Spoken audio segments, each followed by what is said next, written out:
உங்கள் எல்லாத்திட்டையும் சொல்லிடுறேன், அகாடமியில் தயவு செஞ்சு பொறுப்பு ஏற்பாடாதீங்க. நான் சொல்கிறத 1% மட்டும் கேட்கவே மாட்டேங்க. யாரும் மென்ஷன் பண்ணால் விரும்ப மாட்டேன். ஏன்னா அது வீடியோ போடுறேன், அதனால் அவங்களுக்கு எஃபோர்ட் ஆகும். உங்கள் டீமில் சொல்கிறேன், நான் சொல்கிறத நீங்கள் கேட்கவே இல்லை அப்படின்னா அதுக்கு நான் பொறுப்பு கிடையாது.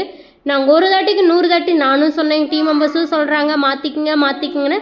பட் ஆனால் நாங்கள் இந்த சைடு வந்தோடனே முடிச்சிடுறீங்க. நீங்கன்னு கிடையாது, எல்லாத்துக்குமே அது பொருந்தும். நாங்கள் சொல்கிறத கேட்டு சக்ஸஸாக பண்ணிங்க அப்படின்னா கண்டிப்பாக என்னோடய ஸ்டூடெண்ட் எல்லாருமே 100% சக்ஸஸ் வருவாங்க. பட் ஆனால் நாங்கள் சொல்கிறத கேட்காம நீங்கள் ஒன்று செய்கிறீங்க, உங்கள் இஷ்டத்துக்கு நீங்கள் பண்ணிங்க அப்படின்னா அதுக்கு அகாடமி பொறுப்பு கிடையாது. எங்களோட எஃபோர்ட் 100% நாங்கள் கொடுக்குறோம், உங்களோட எஃபோர்ட்டு நாங்கள் எதிர்பார்க்குறோம். கொடுக்கல அப்படின்னா அதுக்கு நாங்கள் பொறுப்பு கிடையாதுங்க. எல்லாத்தையுமே சொல்லிடுறேன். கேக் செக்ஷன் வந்துட்டீங்க, இப்போ தான் நைஃப் பிடிக்கிறேன், இப்போ தான் புதுசு, அதெல்லாம் கிடையாது. என்னை கேட்டால் எல்லாத்தோட கேக்குமே பார்க்க சூப்பராக இருக்குது. உங்களுக்கே தெரியுதுங்களா, டிஃப்ரெண்ட்டாக இருக்குது.